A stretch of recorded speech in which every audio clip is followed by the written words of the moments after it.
Assim. Um pouquinho mais. Faça mais pra cá um pouquinho. Acho que tem um pouquinho pra cá.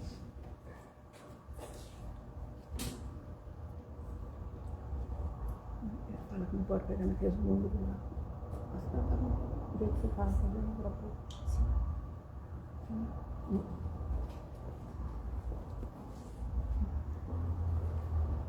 Sejamos todos bem-vindos. Que a paz de nosso Senhor Jesus Cristo seja sempre em nossas vidas. É uma alegria imensa estar aqui com vocês nesse dia para nós muito especial, que nós vamos apresentar para vocês mais um filho que está sendo gestado com muito carinho. Como pela manhã, em São Francisco, apresentamos um outro filho, porque o Luciano recebeu da espiritualidade a incumbência de nos passar uma tarefa. Quero escrever um livro de pequenas mensagens, na verdade com 100 mensagens, com começo, meio e fim, para a vida diária, o despertar da consciência no dia a dia. E quando eu falei desta obra para o Dr. Fábio, médico psiquiatra em Vitória da Conquista, ele recebeu também outra incumbência. Por que não escrever um livro com uma mensagem para cada dia? 366 mensagens. Na hora, eu aceitei de pronto. E começamos a escrever a obra, já estávamos com 300 e poucos capítulos. Porque era fácil, era recorte de frases dos 2 livros e outras. E animadinho, e alguém jogou um balde d'água fria na minha cabeça. Você não entendeu nada. Frases soltas, o que resolve? Por exemplo, o perdão faz bem para quem perdoa, assim como o amor faz bem para quem ama. E a Amanda gosta dessa frase. E aí? Troca em miúdos. Porque ela não tinha. Ela tem que ter começo, meio e fim. Você pode pôr isso aí como proposta inicial, mas tem que ter o enredo de como a pessoa vai colocar isso na prática. E nós tivemos que fazer tudo de novo uma vez. A mimadinha já estava lá na frente, falou, agora volta tudo de novo. E se coloque no lugar do leitor. E ver se você gostaria de ler algo parecido que não viesse de você. Porque escrever para que eu entenda é moleza. Agora eu tenho que colocar no lugar do outro que quer entender. Eu sei falar de coisas simples com profundidade, mas estou fazendo um esforço extremo para falar de coisas profundas com simplicidade. Porque você perde muito conteúdo quando vai se esforçar para fazer isso.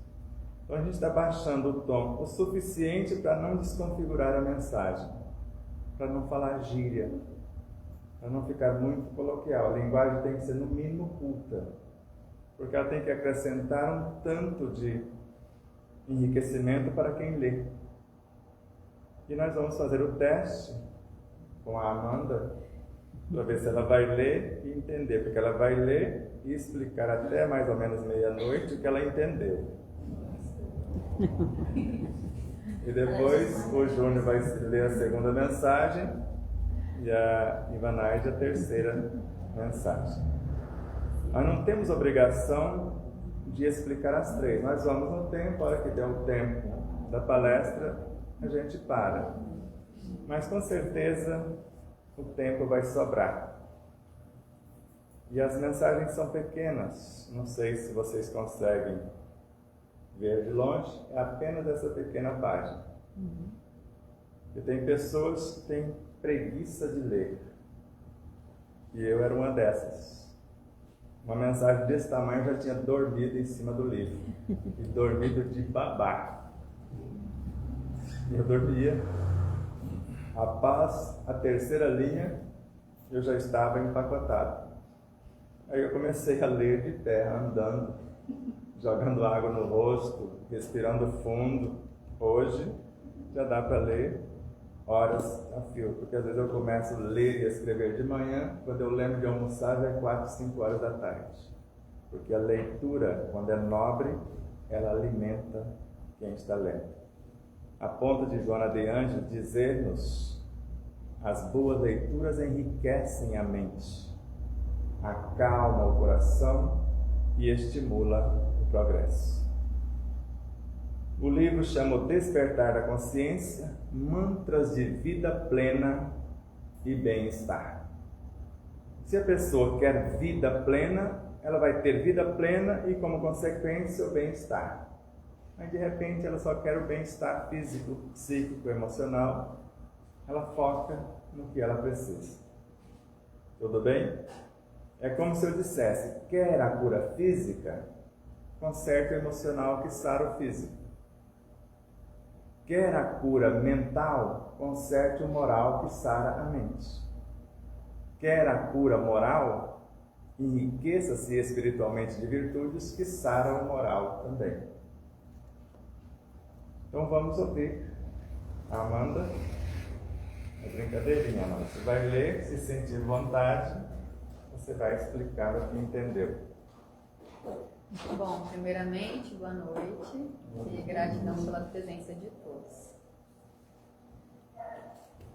Amar e instruir são dois verbos basilares para a consolidação das virtudes, ou seja, a construção do reino de Deus em si, pelo conhecimento da verdade que desperta e pela sua vivência consciente que liberta o buscador que a pratica.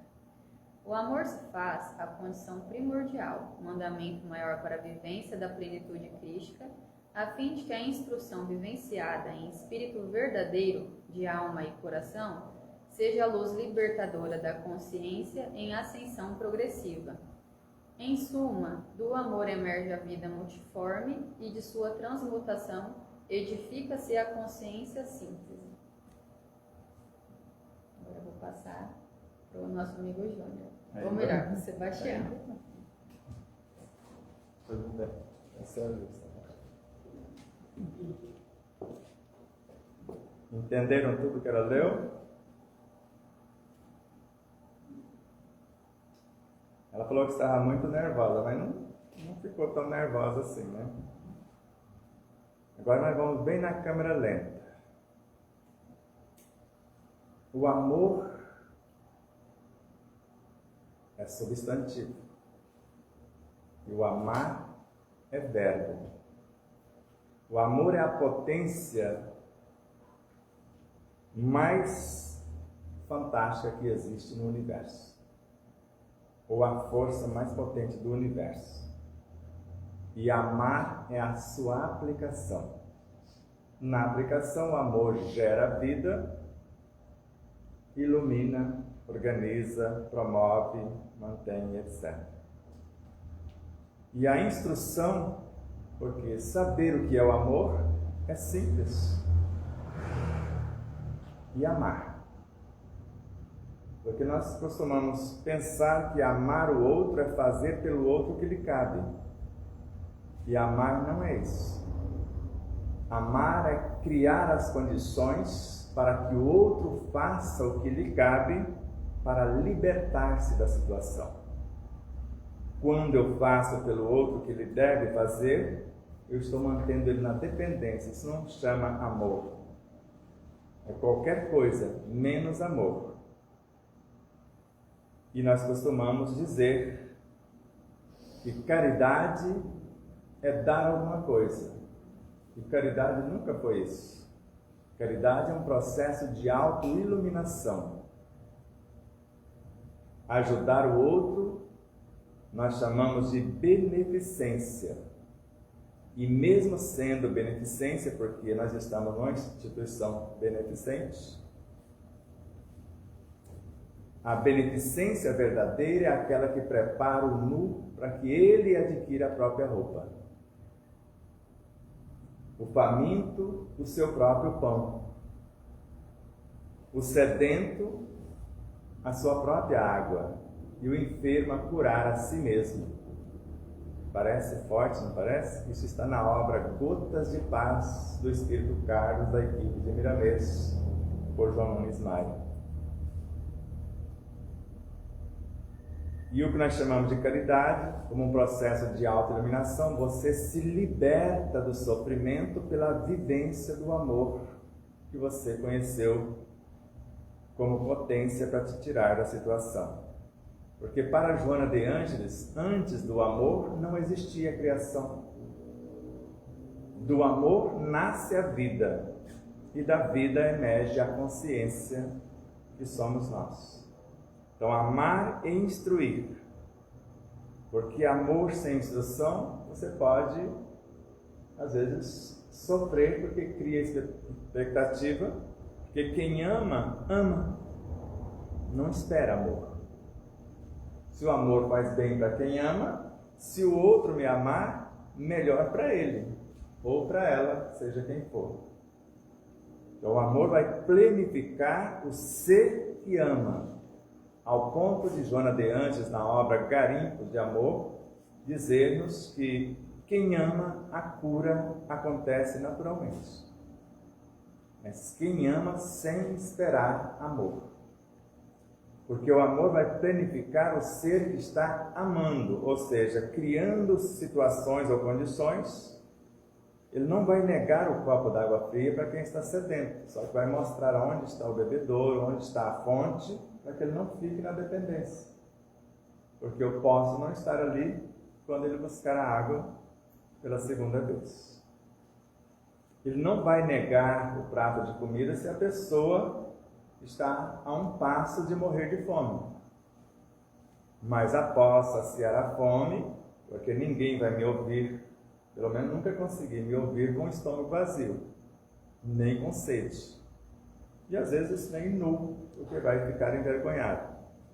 Então eu dou o primeiro passo, o copo d'água fresca, o prato de comida e às vezes a vestimenta e até o alívio de suas dores, pelo processo que nós chamamos de bioenergia. Mas a partir dali, lembrá-lo. Jesus disse-nos que somos deuses, que o reino de Deus está dentro de nós, que faremos coisas maiores do que Ele fizera, se quisermos, se soubermos e se agirmos. E nunca afirmou, eu curei você, embora pudesse. A sua fé te curou. Fé para nós é conhecimento de causa. Se eu falar que sei fazer o bolo, é porque eu já fiz e tenho experiência, de maneira que não há como duvidar de minha parte da minha capacidade. Se alguém me desafiar dizendo não vai dar certo, vai, porque eu sei o que faço. Então a fé para nós espíritas é conhecimento de causa, como Kardec coloca no capítulo 19 do Evangelho segundo o Espiritismo. A fé precisa de uma base, e a base é a compreensão perfeita daquilo em que devemos acreditar. Eu acredito porque tenho certeza e só a tenho se eu compreender o mecanismo. Então, amar e instruir são dois verbos basilares, que é o amor e a instrução, para a consolidação das virtudes. Então, sem amor, não haveria virtude, até porque a virtude, a ternura, a compaixão, o perdão, a misericórdia, elas juntas formam o que nós chamamos de amor. O amor é a síntese das próprias virtudes. Então, são dois verbos basilares para que essas virtudes se tornem realidade na construção do reino de Deus em mim, na minha consciência. O reino de Deus é um setor no espírito que nós chamamos de superconsciência, onde está as nossas virtudes, o que há de mais nobre e belo de nossa trajetória rumo ao infinito. Agora, isso vai acontecer pelo conhecimento da verdade que me desperta para essa realidade. E pela sua vivência consciente que vai me libertar quando eu a pratico. Porque o conhecimento me liberta da ignorância e a vivência dele me liberta do sofrimento. Então, de carreirinha, amar e instruir são dois verbos basilares para a consolidação das virtudes, ou seja, a construção do reino de Deus em si, pelo conhecimento da verdade que desperta e pela sua vivência consciente que liberta o buscador que a pratica. Está muito difícil a leitura? Se vocês estivessem com o livro nas mãos? Porque eu envio para vários amigos, para cada um. Tem uns que falam, não entendi nada. Outros falam, já deu para entender um pouco. Aí eu vou moldando até ficar mais compreensível. Porque Albert Einstein, ele falava, eu gostaria de fazer ou proferir uma palestra na qual a minha avó, que é semi-analfabeta, estivesse na plateia e ela entendesse tudo. Agora imagine Einstein falando de ciência, da teoria da relatividade, e a avó dele entendendo tudo. Acho que ele exagerou um pouquinho.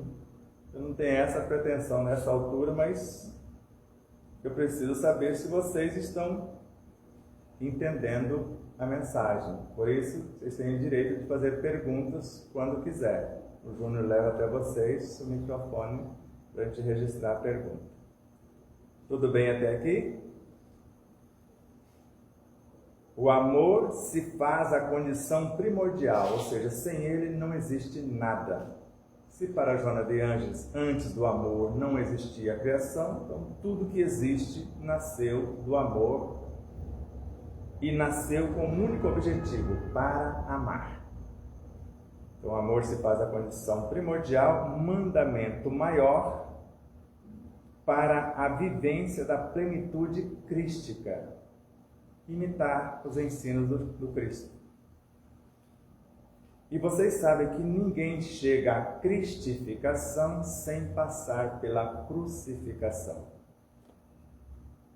É só você avançar um pouquinho, alguém te calunia, te difama, quer puxar o seu tapete, porque quando você cresce para o bem, você mais incomoda do que o contrário. Do que é incomodado. Já aconteceu alguma coisa com vocês nesse sentido? Basta você fazer um esforço, o seu estômago já pode reagir contra você se você quiser fazer a reeducação alimentar, por exemplo. O corpo, quando você quer mudar o pensamento, sabendo que ele vai precisar mudar conforme o seu pensamento, às vezes você dá taquicardia, dá coceira, comichões, e às vezes sente dores dilacerantes. O corpo, quando você quer mudar só o pensamento, porque vai refletir no corpo e vai convidá-lo a modificar-se. Jesus é o nosso mestre, o nosso modelo, o nosso guia. Ele disse que tudo que fizéssemos a um dos seus irmãos mais pequeninos, era a ele que estaríamos fazendo. Ajude-me a lembrar, o irmão mais pequenino é um ser humano de estatura menor? Seria os pigmeus? Os homencitos? Seria os nossos irmãos animais? Porque Francisco de Assis afirmou que os animais são os nossos irmãos menores. Mas os vegetais também têm alma e têm vida própria. Seriam os vegetais? Os pequeninos seriam aqueles seres incontáveis que compõem a matéria mental, conforme Gubbio na obra Libertação de André Luiz. A matéria mental é sempre composta de seres vivos incontáveis em processo de evolução nos quadros do universo sem fim. Seriam esses?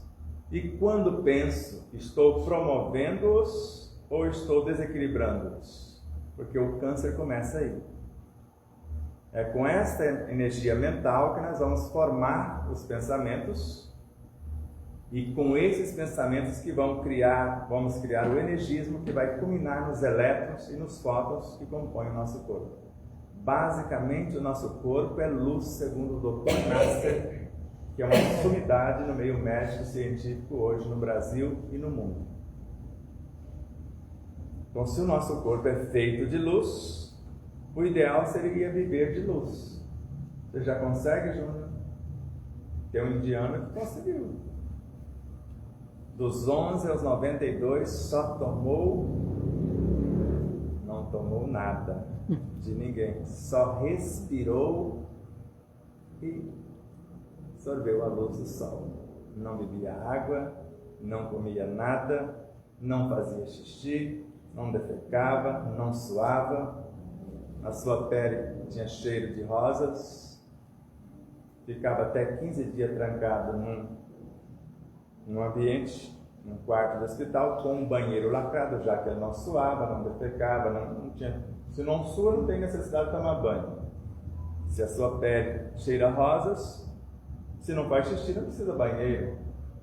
Se não defeca, também não precisa. Eles lacravam, ele ficava 15 dias. Ele era um yogi, recitando mantras.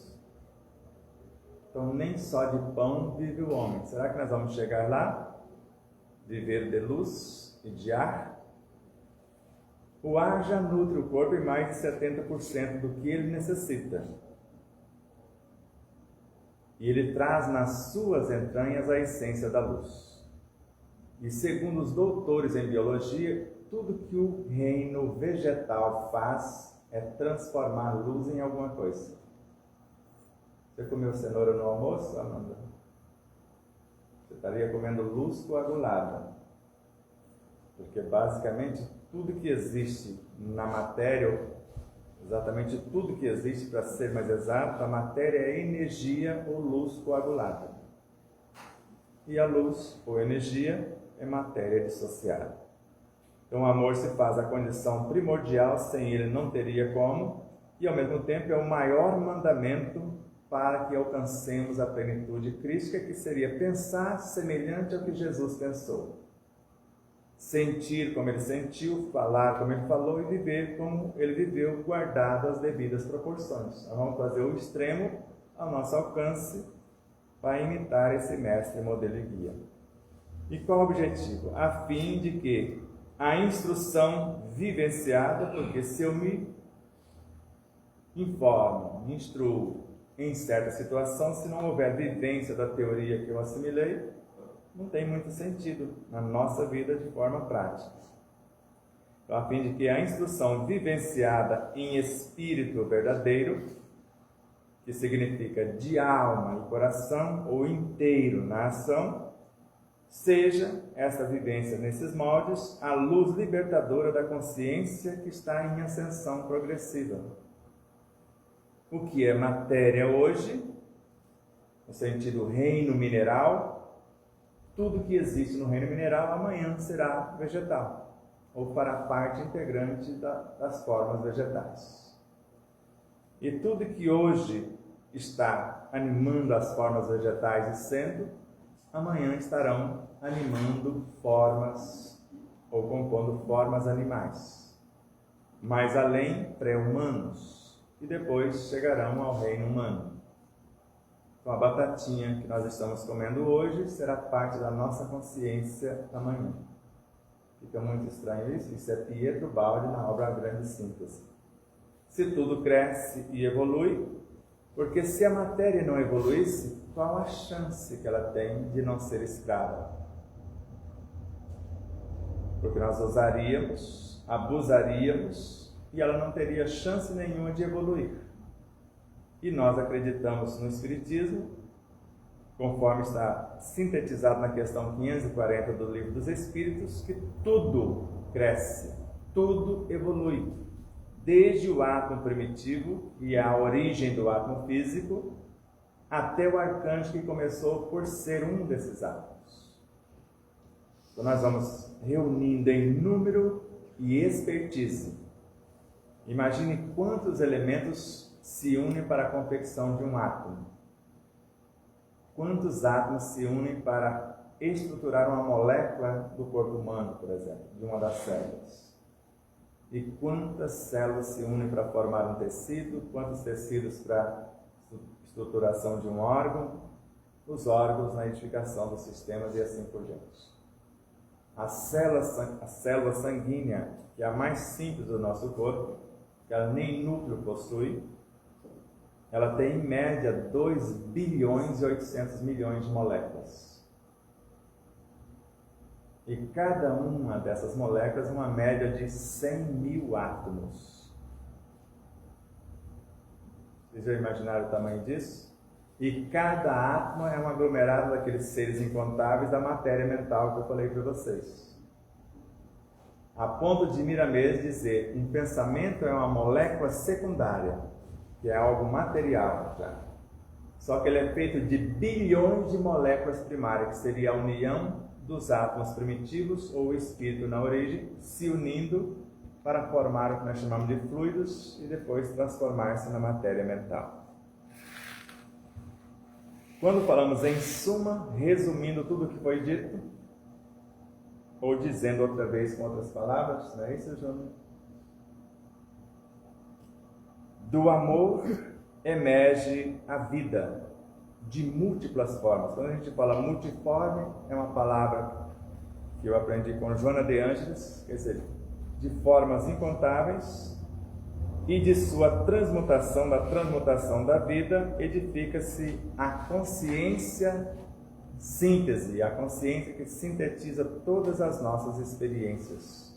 E a isso chamamos o espírito imortal. Ficou mais ou menos claro aqui? Alguém quer perguntar alguma coisa? É de graça a pergunta. A resposta também, por enquanto, eu não vou cobrar. Depois a gente pode até cobrar, dependendo da resposta.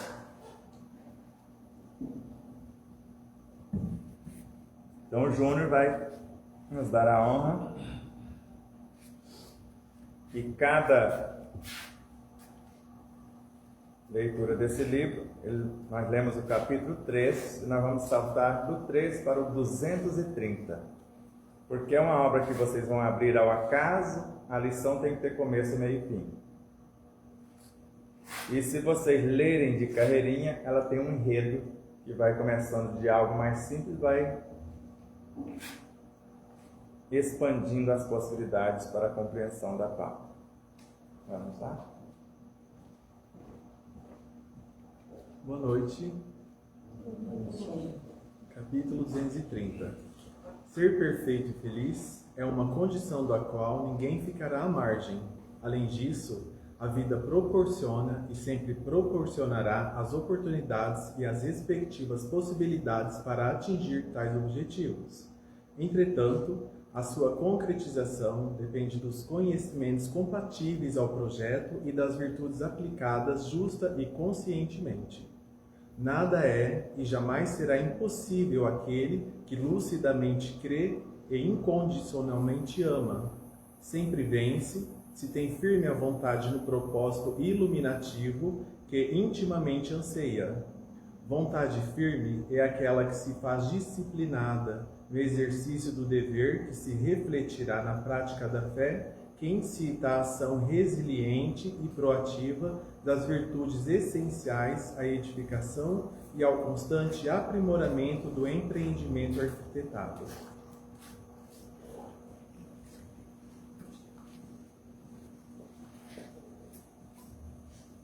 Entenderam?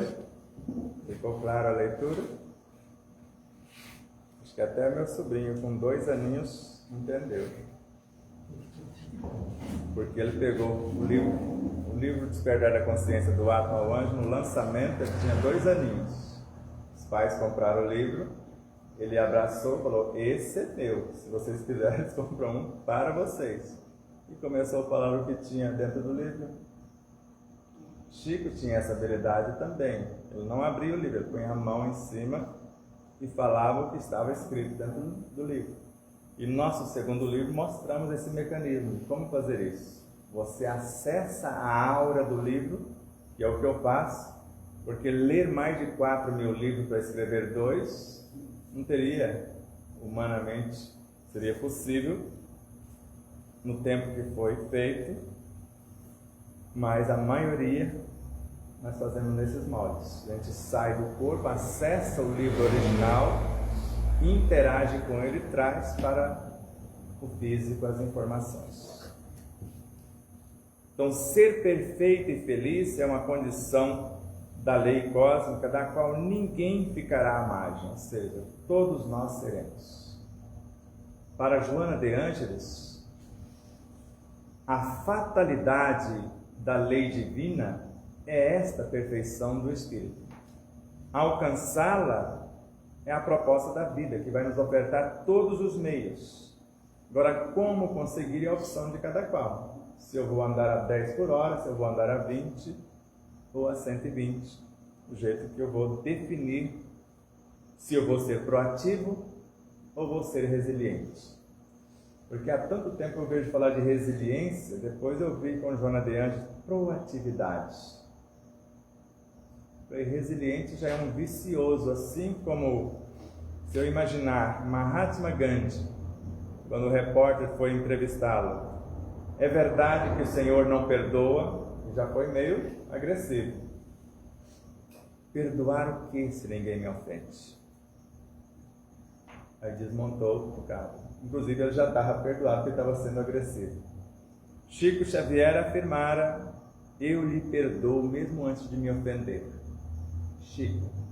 Agora imagine Jesus e o próprio Deus. Por isso, ser perfeito e feliz, ninguém ficará à margem.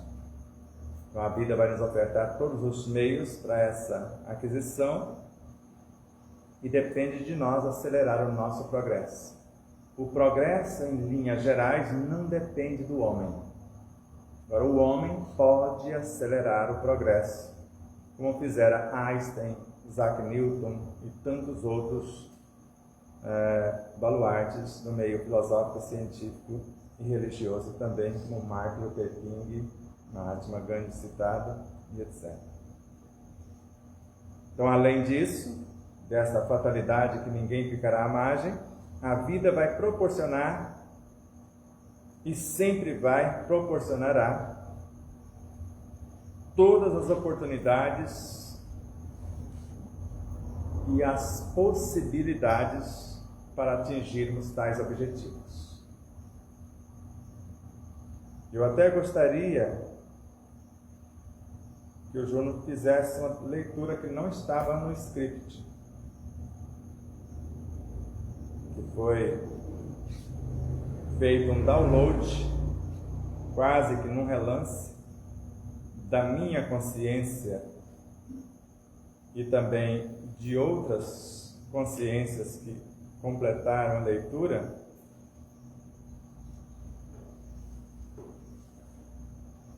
porque disseram-me que eu não poderia falar de nutrição porque eu não sou nutrólogo. Mas eu estou falando que vivo. Não pode. Por favor. Aí saiu mais ou menos, não precisa ficar preocupado com os números não. Meio de carinho, tudo que é legal. Estar e ser. Assim disse-nos Jesus: vós sois deuses, o reino dos céus está dentro de vós. Farão coisas maiores do que agora faço. Mais além, afirmou Allan Kardec, a forma de nada vale, o pensamento é tudo. Em consonância com ambos, enfatizou Leon Denis: tudo que está em nós está no universo, e tudo que está no universo encontra-se em nós. Eu não sou médico formado nas universidades do mundo, mas conheço consideravelmente a anatomia e a fisiologia do corpo humano, o suficiente para caminhar com as próprias luzes. Eu não sou biólogo de formação, mas sei qual é o verdadeiro objetivo da vida e o seu real significado. Não sou agrônomo diplomado, mas sei que preparar a terra com a devida consciência no que faço. Não sou e nem pretendo ser agricultor, tampouco horticultor de profissão, mas sei que exatamente o que, quando, onde e quando plantar a lavoura, cultivar as hortaliças e as frutíferas.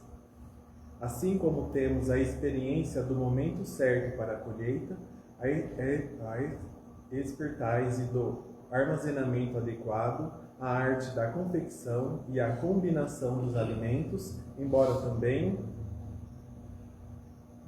também não seja nem nutricionista ou chefe de cozinha certificados. Um fato inconteste e inegável. É do mesmo modo que a teoria a ninguém confere a prática. Nem sempre o diploma capacita a auréola o diplomado com a experiência e com o discernimento condizentes.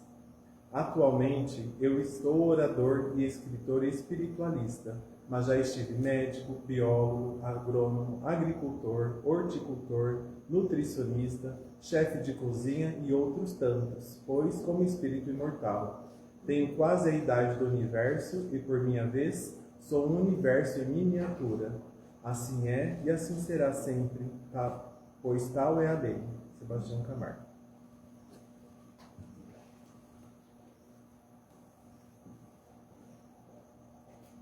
Existem universidades mundo afora, vaga, professor de biologia. E ali tem um professor, você é professor em qual matéria? Geografia. Minha esposa também, geógrafa. O que precisa? Dominar a matéria. Saber o que está ensinando e a didática, como você pretende colocar isso à disposição de quem por essa matéria se interessar. Isso já existe em vários lugares do mundo. Então, o que contou para um dos maiores cientistas da humanidade, o que a humanidade já conheceu, que é o George Washington Carver, que ele estudava a folha de uma planta e entendia o movimento de uma galáxia. Ele não torturava as cobaias em laboratório, ele conversava com os ratinhos, conversava com as plantinhas e conseguia as informações sem matar os animais. E ele nunca foi às escolas, ou seja, nunca cursou as universidades do mundo, porque ele era de cor negra e naquela época negro não era gente, não deixava de estudar. Só que ele ficou na história. Tem um livro escrito por Hermínio Corrêa de Miranda homenageando esse mestre. E no nosso primeiro livro tem algo também homenageando ele, da obra A Vida Secreta das Plantas, porque ele que descobriu que as plantas têm alma. Ele conversava com a alma das plantas e conseguia as informações. E uma das experiências foi: escasseou a matéria-prima nos Estados Unidos para a fabricação de óleo comestível. Ia haver uma crise alimentar. E a alma dos amendoins, ou do amendoinzal, disse a ele: com 50 quilos de massa, com o elemento que escasseou, você produz 5 quilos de óleo. Nós, com a mesma massa, produzimos 17 quilos. E os amendoins, ou amendoinzal, salvou os Estados Unidos. Pode procurar na história que vocês vão ver esse registro, e está na obra A Vida Secreta das Plantas. É uma obra que é difícil de encontrar hoje, mas encontra no sebo, porque essas obras que despertam e iluminam a consciência, vocês vão dando um jeito de desaparecer com elas, como na minha época, no passado, os imperadores, quando assumiam seus impérios, queimavam todas as bibliotecas antes dele para a história ser a partir deles. E isso não foi só uma vez, mas ainda ficou muita coisa por aí. Então vamos à leitura. Vou repetir: ser feliz, ser perfeito e feliz é uma condição da qual ninguém ficará à margem na criação cósmica. Além disso, a vida proporciona e sempre proporcionará as oportunidades e as respectivas possibilidades para atingirmos tais objetivos. Entretanto, quando falo entretanto, a gente já fica: o que eu preciso fazer? Então, a sua concretização depende dos conhecimentos compatíveis ao projeto e das virtudes aplicadas justa e conscientemente. Porque se eu quero construir uma realidade, eu preciso do conhecimento. E não só isso, das aptidões, das virtudes compatíveis para que eu realize a minha pauta de trabalho. Porque querer curar-se, quase todo mundo quer.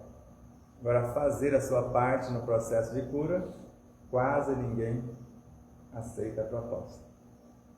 Por isso que Jesus já deixou a lição. Não fui eu, Verônica, que te curou. Foi a sua fé.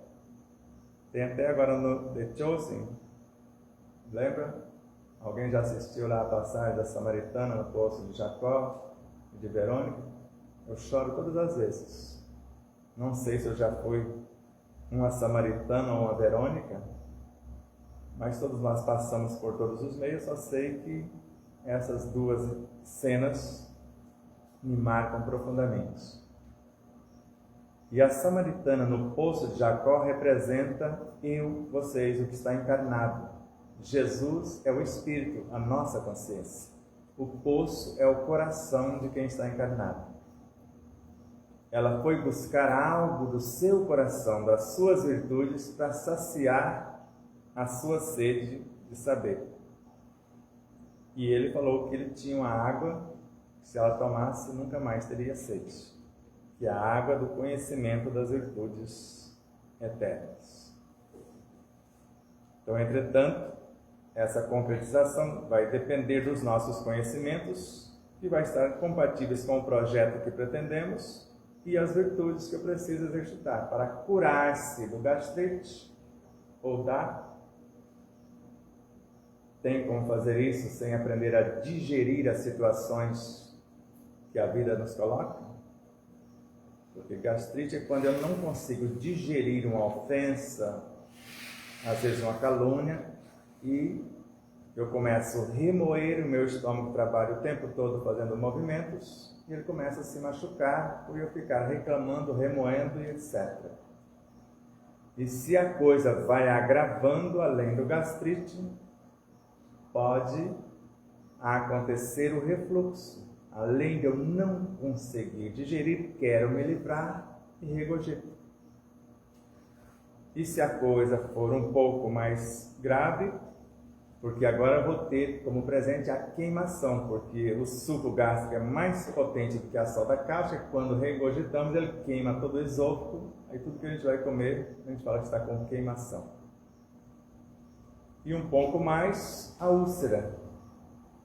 E um pouquinho mais o senhor câncer chega para finalizar a tarefa. E bastaria eu perdoar. Que vai fazer bem a quem? Perdoa. Porque quem perdoa se liberta do ofensor. A partir do momento que eu entendo por que aquela criatura fez o que fez. Porque perdão é isso. Eu entendo por que a criatura fez o que fez. Peço socorro para que eu possa me recompor e virar a página e reescrever a minha história sem esquecer, porque ninguém esquece a ofensa. Não vem com essa que perdoar e esquecer a ofensa que não consegue entrar na minha cabecinha que ainda está meio oca ainda. Eu sempre vou lembrar, só que sem mágoa, sem ressentimento. Ele estava fora do prumo naquele dia, ela estava fora do prumo e ela só tinha... ou ele só tinha aquilo para me ofertar. Porque quando alguém nos calunia, nos persegue, ele de alguma forma está pedindo socorro. Ele está num tormento. No primeiro que chega, ele descarrega. Falou, isso é o que está me perturbando, veja o que tem. Compreendeu, jovem senhora? Então, quando alguém vira uma coisa que você sabe que não era a coisa que tinha antes, manifesta, né? Até aqui tudo bem? Então nada é e jamais será impossível aquele que lucidamente crê. Eu entendo, tenho o conhecimento, a expertise da situação e incondicionalmente ama. Ama sem esperar nenhuma retribuição. Porque, como dissemos, o amor faz bem para quem ama, assim como o perdão o faz para quem perdoa. Então, sempre vence se tem firme a vontade no propósito iluminativo que intimamente anseia, intimamente deseja que torne realidade. Então, a minha vontade firme e disciplinada é aquela que não perde a rota, o roteiro, porque a vontade no Espírito é a suprema potência para que ele possa gerenciar a mente, o universo perispiritual e físico. Então, sempre vence se tem firme a vontade no propósito iluminativo que intimamente anseia. E vontade firme é aquela que se faz disciplinada no exercício do dever, que se refletirá na prática da fé, que vai incitar a ação resiliente, que é fazer o que deveria ter feito, e proativa, prevenir daqui para frente. Das virtudes essenciais à edificação e ao constante aprimoramento do empreendimento arquitetário. Então vamos bem na câmera lenta. Vou repetir. Proatividade seria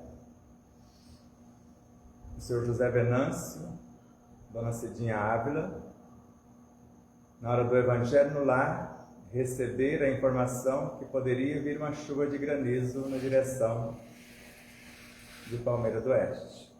No mínimo, eles viriam, comprariam lona bem grossa, alguma coisa que protegesse o telhado para não quebrar o telhado. Botaria tampume aqui para não quebrar os vidros. Isso é proatividade. Então, preveniu. E como a gente não estava nem sintonizado e não conseguiu essas informações, agora nós vamos ser resilientes. Então, trabalho para reconstruir o telhado, agora trocar os vidros e tudo mais. Então, resiliência, nós vamos fazer o que deveria ter feito antes de acontecer. Então, se eu quero ser proativo no cuidado dos meus dentinhos, jamais eu vou usar palitinho, que vai só deformar a minha estrutura dentária. Porque quando você introduz, você vai abrindo os espaços entre os dentes, vai machucando as gengivas e etc.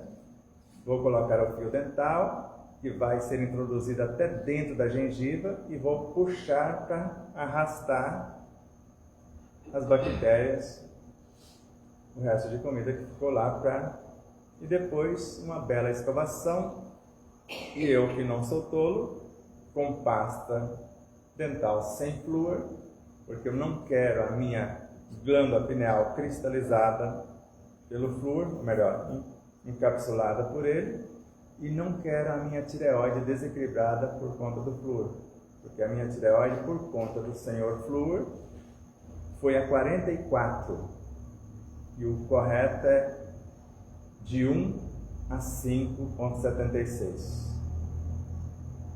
E a minha glândula pineal a ponto de eu ler e não entender coisa alguma. E hoje é como uma antena que expandiu fantasticamente, a gente capta com facilidade uma infinidade de coisas por conta dessa expansão que já tem alguns anos sem o flúor. E enganaram a gente que o flúor protegia o dente. A pasta sem flúor que eu uso protege do mesmo jeito, porque eu tinha, por conta da má escovação, e às vezes eu escovava após tomar um suco de laranja e ia lá e escovava o dente. Não façam isso. Após tomar o suco, vai lá, coloca a água na boca, faz um bocejo, pode engolir a água, espera uns 30 minutos, depois suavemente escova. Ou quando chupa, ainda mais grave, porque quando você chupa aí que vai ficar mais impregnado, ou suco de limão, ou qualquer suco ácido. E nunca escove após a refeição, que é um desastre também, a gente às vezes quer fazer isso. No mínimo 20 minutos depois.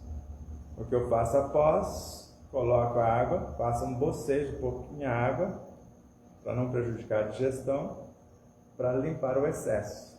E logo passa o fio dental, jogo a água outra vez e mais tarde eu escovo o dente. Normalmente eu vou lavar a louça, eles que depois comem.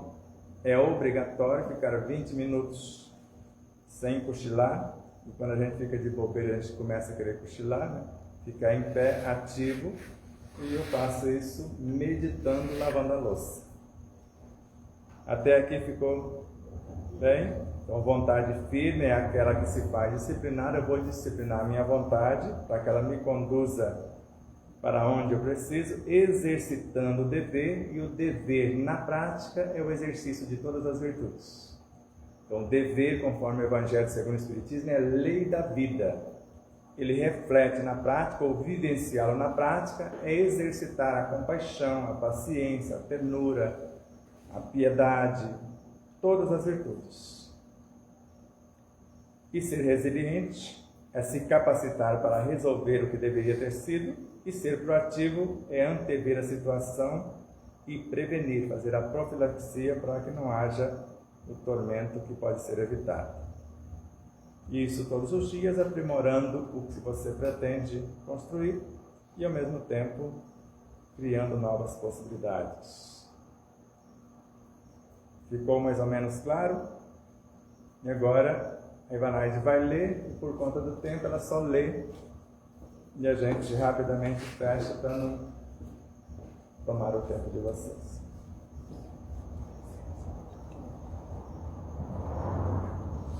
Agora nós vamos saltar para o capítulo 267 dos 366. Boa noite a todos. Boa noite. Faz-se imprescindível relembrar-se de que a intuição presente as premissas e antevê o porvir de cada etapa e de cada nuance de um evento futuro. A proatividade antecipa o expediente previamente arquitetado para a edificação e a promoção do porvir pressentido. A resiliência se encarrega das corrigendas pertinentes e da execução que foi indevida ou inadvertidamente protelada. Isto posto, a intuição prevê e sintetiza cada minúcia da arquitetura antevista. A proatividade provê os recursos e executa a pauta previamente estatuída. A resiliência soma forças e enfrenta as adversidades, corrige as rotas e conclui o trabalho protelado ou momentaneamente interrompido. Em suma, a intuição prediz, a proatividade previne e a resiliência recapitula, corrige e aprimora. Certo? Eu não sei explicar. Conseguiu ouvir? Vou ler de carreirinha de novo. Consegue me dar mais 10 minutos até 9h10? Pode ser? Depois eu pago os 10 minutos para vocês. Então, faz-se imprescindível, quer dizer, não tem como ser sem essa postura, relembrar-se de que a intuição pressente. Vocês não pressentem o acontecimento de uma coisa intuitivamente? Parece que está vindo alguém pisar no meu carro. A gente já começa a sentir uma coisa aí. Ao invés da gente orar para se capacitar, a gente já fica procurando quem será, né? Então a intuição tem esse poder, ela vai pressentir, como se fosse um profeta. Ela vem da essência da consciência, porque é parte de nossas virtudes do que já foi vivenciado, e ela vem até o mundo mental e traz a notícia. Já que a gente está falando de chuva, vai chover. Vamos lá em Barra do Garças, a gente estava num evento, um barracão aberto, um pouco mais comprido do que esse, e ainda telha eternite, e de repente chuva. Aí com a chuvinha naquele telhado você não ouve nada, mesmo que tenha caixa. E eu falei, acalmem-se, vamos falar com os elementais. E a chuva passou quase que imediatamente. E tinha um engraçadinho na plateia, falou, eu vou jogar farinha no ventilador. E conversou com os elementais o contrário. E eu falei, não, faça isso. Ele pensou que eu não estava sabendo da sua intenção. Depois foi pedir desculpas. Temos uma certa intimidade e amizade com eles, porque a gente já tinha vindo do hotel com chuva. E chuva como essa que nós tivemos esses dias aqui. E às vezes eu tenho o hábito, assim que eu entro no carro, eu abro os vidros. Só que eu abri e esqueci os vidros de trás abertos. E a Cidinha sabe que as minhas roupinhas ficam dependuradas atrás. E eu cheguei lá, do hotel até lá, chuva. E quando eu vi, não tinha uma gota de chuva na minha roupa. Nem dentro do carro. Vocês sabem que isso seria impossível. Já que o nosso crédito está a essa altura, pedimos, eles atenderam. E como fazemos nesses momentos intuitivos? Se eu pressinto alguma coisa, eu começo a arquitetura para me preparar para a situação. Se eu sinto a presença de alguém necessitado, que às vezes chega pedindo socorro de uma forma menos cortês, eu começo esse processo de acolhimento, pedido de socorro aos elementais, para pacificar essa criatura antes que ela chegue no meu cenário. E às vezes me projetando mentalmente até ela, porque se eu me permito, dá para a gente fazer isso. Então é imprescindível relembrar-se que a intuição pressente. Agora eu preciso estar atento para captar essas informações intuitivas. Ela vai pressentir o quê? As premissas, o início daquela situação que vai ocorrer. Então a intuição pressente as premissas, e não só isso, se antevê, me passa o roteiro inteirinho, o porvir de cada etapa e dentro da etapa de cada nuance de um evento futuro. Ela passa o enredo, o projeto inteirinho, cada detalhe, ela se traz inteirinho. Só cabe a você executar, fazer tudo para que a coisa, depois que eu parei de usar a pasta com flor, eu consigo hoje pegar o enredo. E o que eu devo fazer de minha parte? A proatividade vai antecipar o expediente, que seria a feitura do que a intuição me trouxe. A proatividade antecipa o expediente previamente arquitetado para a edificação e a promoção desse porvir, desse futuro pressentido. Ficou claro? Então ela me passou todo o projeto. Agora, ser proativa é ir para a prática e desenvolver o que ela sugeriu antes que a situação se achegue. Por exemplo, eu pressinto quando meu sistema imune está enfraquecendo. E antes que o resfriado, porque o resfriado é uma entidade, você sabe, né, dona Cidinha? Você já viu? Então, um dia que eu estava no hospital, 3 pacientes com câncer terminal, e eu acompanhando um deles. E sem a minha boina, debaixo de um ar-condicionado. A minha linda careca logo no meu centro coronário. Assim que começou, que eu sentei, a entidade entrou na porta. A senhora gripe ou o senhor resfriado. Eu falei, alto lá. Se você entrar no meu circuito agora, você pode matar os 3. Porque qualquer gripezinha você pode destruir a vida. Depois a gente se entende. Eu saio daqui, eu mudei a posição da minha cadeira, depois a gente conversa. Mas agora, e ela respeitou.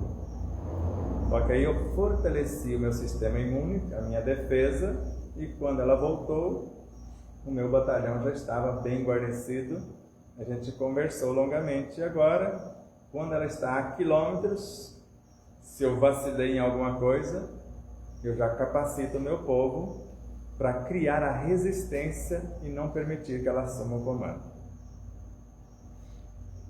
A resiliência se encarrega das corrigendas pertinentes e da execução do que foi indevida ou inadvertidamente protelado. Eu empurrei com a barriga. Vocês fazem isso de vez em quando? Vocês recebem uma sugestão para fazer um exercício. Hoje é domingo, então hoje eu vou para a feira tomar garapa, comer pastel. Aqui tem isso também, né? A segunda é agora. Protelou, aí nós vamos ter que correr atrás do prejuízo.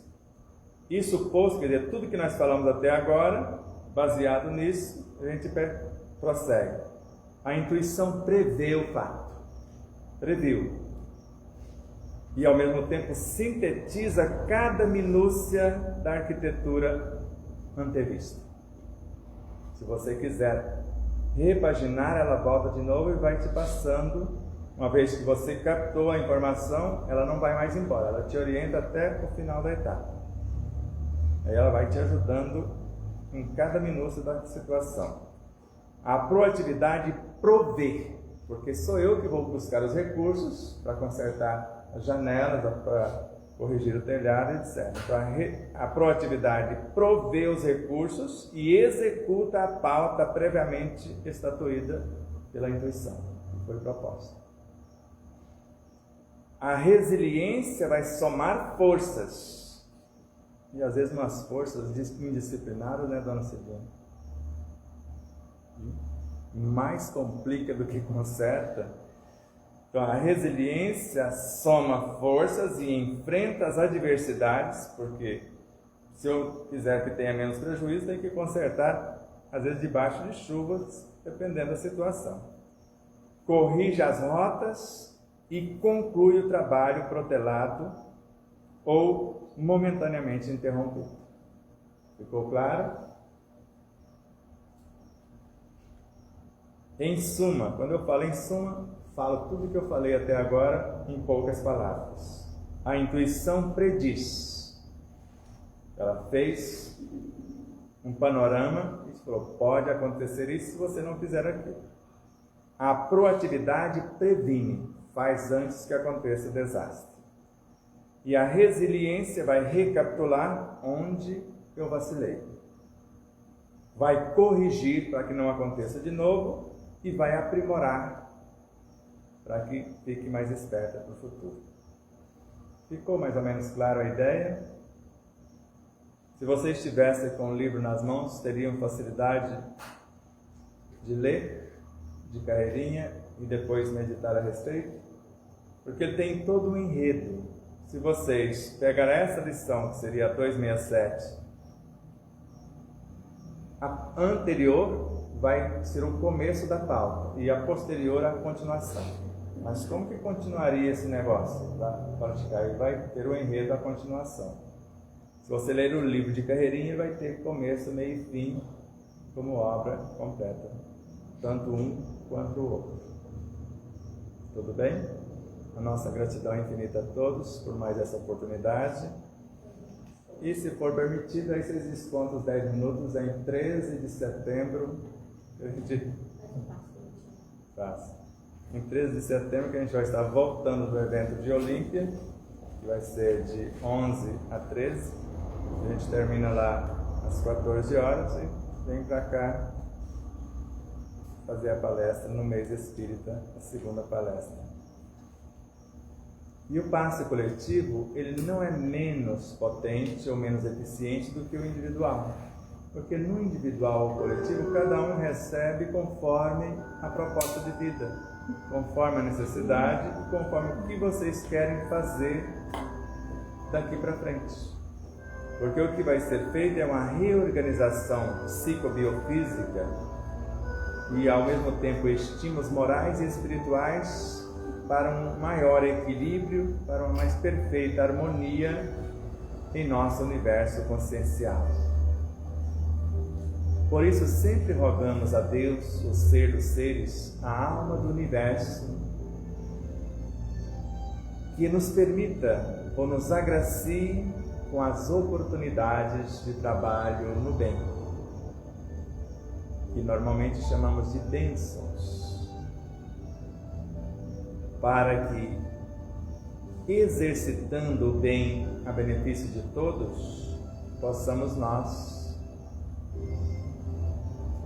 ser permeado por esta energia benéfica que a todos pacifica e estimula para uma vida plena, saudável e feliz. E rogando ao Cristo que ilumine a nossa consciência, já que Ele existe em nossa consciência. É Ele que a nutre e a coordena. Eu estou em vós, vós em mim. Eu sou a videira, vós sois os ramos. Os bons Espíritos que nos inspirem para que possamos acelerar o nosso propósito e que a nossa consciência nos intua antes das situações menos felizes acontecerem. E que as forças ou os elementos elementais da natureza nos dê o sustentáculo para a reconstrução dos tecidos, tanto perispiríticos e físicos, a reorganização do mundo mental, a iluminação de nossa inteligência e também de nossa consciência, e com isso, a nossa expansão em todos os setores da vida para esta construção e ao mesmo tempo esse aprimoramento, para que todos os seres com os quais convivemos, a partir dos nossos exemplos, pelo menos desejam serem a cada dia mais felizes, mais serenos, mais pacíficos e mais felizes, porque é nosso desejo que todos os seres sejam felizes, sejam saudáveis e estejam em paz. E assim seja. Assim seja.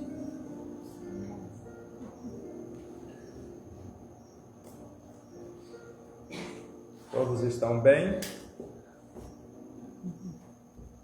Eu estou divinamente bem. Nós agradecemos a presença de todos, né? E o Sebastião tem os livros, se ainda alguém está presente, não adquiriu e tem vontade de adquirir, é só conversar com ele. E hoje foi um diferencial. Todos os livros que foram vendidos, e se hoje alguém interessar, é para trocar nos vidros que estão quebrados aqui da casa. Todo o recurso, a totalidade. Então, se alguém desejar estudar ou presentear alguém que goste de estudar, não dê presente como livro para alguém que vai colocá-lo na estante. Na estante você tem o conhecimento, melhor, a informação está no livro. Se você ler, você tem um conhecimento. Se você viver, você tem a sabedoria. Tá? Mais uma vez, gratidão infinita. Ela tem as nossas redes sociais. Depois você passa para quem se interessar e quiser acessar os vídeos. Nós temos mais de 4.000 vídeos só em nosso canal do YouTube. No YouTube como um todo deve ter mais de 10.000 vídeos em nossa live.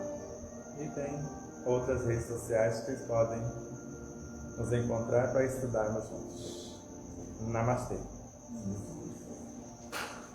Nós temos um lanchinho, viu, gente? E quem quer ver, e às vezes não acredita, essa bateria eu esqueci de trocar, ela estava descarregada e ela permaneceu e gravou a palestra inteira e desligou agora. Você entende?